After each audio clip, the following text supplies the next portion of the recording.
Hi guys! Maybe bawat isa sa atin ay may kanya-kanyang favorite teacher dahil sa maraming kadahilanan. Pwedeng favorite teacher dahil mabait, friendly, effective teacher, magaling magturo at bibo. Or gusto natin siya dahil favorite subject ang tinuturo niya sa atin. Ang tinutukoy ko ay literal na guro. Pero alam nyo ba na maliban sa mga teachers natin sa school or in any teachers sa community natin ay mayroon pang most important teacher sa buhay natin na kahit mismong mga guro natin sa komunidad ay hindi gugustuhin na ma-encounter sila? Yes, kahit ako, ayaw ko na ma-encounter sila dahil hindi sila basta-basta. But still, gusto man natin o hindi, may mga pagkakataon talaga na kusa silang nagpaparamdam sa atin. Kaya dapat handa tayo na harapin sila dahil wala tayong choice, kundi tanggapin ang mga aral nilang dala-dala para sa buhay natin na kahit kailan ay hinding-hindi mo malilimutan. Mga aral sa buhay na mas magpapatibay sa atin na harapin ang mga hamon sa buhay. Mga aral na mas maging mature tayo mag-isip, maging wais sa buhay, magkaroon ng tamang landasin sa buhay. Mga aral na magpaparealize sa atin sa kung ano ang tama at mali, sa kung ano ang dapat at hindi dapat, at marami pang ibang mahalagang bagay o aspeto sa buhay na hindi mo makakalimutan once na matutunan mo ito dahil sa mga teachers na ito. Kahit hindi mo sila gustuhin na makilala o ma-encounter sa buhay mo, ay mas maigi nang alamin mo sa ngayon na upang hindi ka na magulat pa at mas maging handa sa buhay. Sa video na ito, pag-usapan natin sila at ang kahalagahan nila sa buhay natin. Kaya samahan niyo ako hanggang dulo.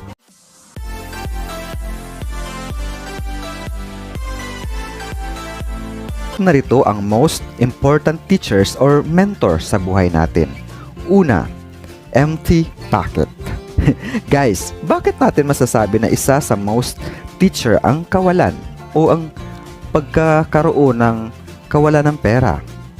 Sige, aminin na natin na sa mga panahon na walang laman ang bulsa natin, walang-wala tayo, hirap na hirap sa buhay, marami tayong nare-realize o natutunan sa buhay. Dahil natuto tayong maging maparaan, matipid, mag-adjust sa buhay, maging wais sa paggastos ng pera. Natuto tayong i-prioritize ang mga basic needs or pangunahing pangangailangan.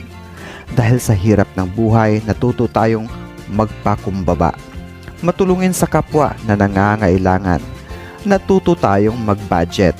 At dahil sa hirap ng buhay, natuto tayong magpursige, mangarap at magkaroon ng tunguhin sa buhay. Dahil sa hirap ng buhay, natuto tayong magsakripisyo upang makaipon para sa kinabukasan natin at mga mahal sa buhay. Pangalawa, broken heart. For sure, lahat tayo ayaw ma-broken heart. Takot tayong mabigo dahil alam natin kung gaano kasakit at kahirap ang pagiging broken-hearted. Gayunpaman, wala tayong magagawa sa tuwing ito'y magpaparamdam sa atin, kundi harapin ito at matuto mula dito. Once na ang isang tao ay dumanas ng pagkabigo, ay marami itong natutunan sa buhay. Tinuturuan tayong maging mas maingat sa mga desisyon sa buhay.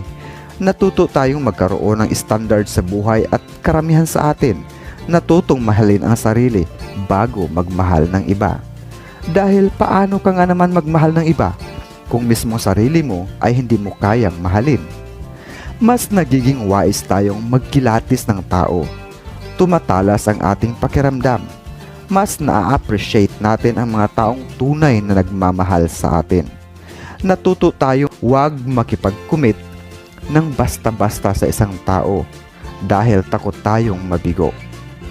Na-appreciate natin yung mga taong nanatili pa rin sa tabi natin sa kabila ng mga pangyayari or pagsubok sa buhay natin. Pangatlo, empty stomach. Ikaw ba?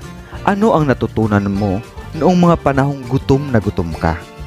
Unang-una, natutunan mong i-appreciate bawat butil ng kanin. At naaalala mo yung mga panahon na nagsasayang ka ng pagkain. na sana'y hindi mo na ginawa.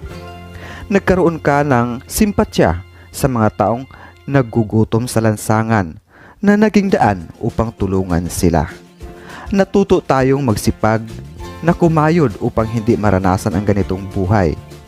Tinuturoan tayong kumilos upang hindi maranasan ang ganitong sitwasyon. Natutong magtipid at maglaan para sa kinabukasan. Number 4. People's behavior. Alam nyo guys, sa bawat pag-uugali ng mga taong nakakasalamuha natin ay natuto tayong mag-adjust at makisama. Tinuturoan din tayo na mag-ingat dahil sa mga pag-uugali na talo pa ang Nokia phone sa pagiging user-friendly. Totoo. Dahil sa iba't ibang ugali na nakakasalamuha natin, may pangit, maganda, plastic, goma, balimbing, user at kung ano-ano pa, ay natuto tayong maging mapagmatsyag at wais. Nagiging mas matalas din ang ating pakiramdam sa pagkilatis ng mga taong kaibiganin at sasamahan natin. Natuto tayong mag-observe at hindi basta-basta nagtitiwala sa kahit na sino. Sabi nga sa kasabihan, don't trust anyone. Dahil hindi natin alam ang tunay na intensyon ng bawat isa na nakakasalamuha natin. Number 6. Mga pagkakamali. Sabi nga sa kasabihan, hindi ka matututo kung hindi ka magkakamali. Ibig sabihin, nang dahil sa mga pagkakamali natin ay marami tayong na-realize at natutunan sa buhay na magsilbing paalala na dapat hindi na maulit pa. At dahil sa pagkakamaling iyon, ay napagtanto natin na kailangan may baguhin sa pamamaraan natin, paniniwala at kung paano imaniubra ang buhay natin sa araw-araw. Maaaring na-disappoint at nasaktan tayo dahil sa mga kamaliang iyon. Ngunit, dahil din sa pagkakamaling iyon, ay natuto tayong maging epektibo at wais o maparaan upang hindi na maulit pa. Nang dahil din sa pagkakamaling iyon, ay natuto tayong mag-ingat sa lahat ng bagay o aspeto sa buhay.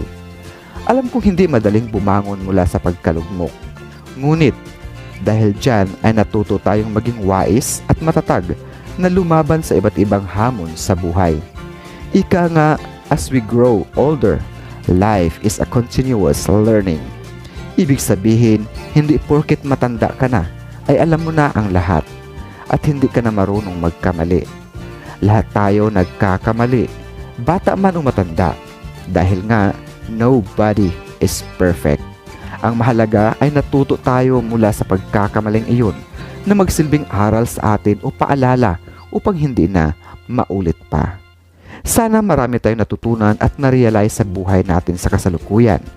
Thank you for watching and until next video.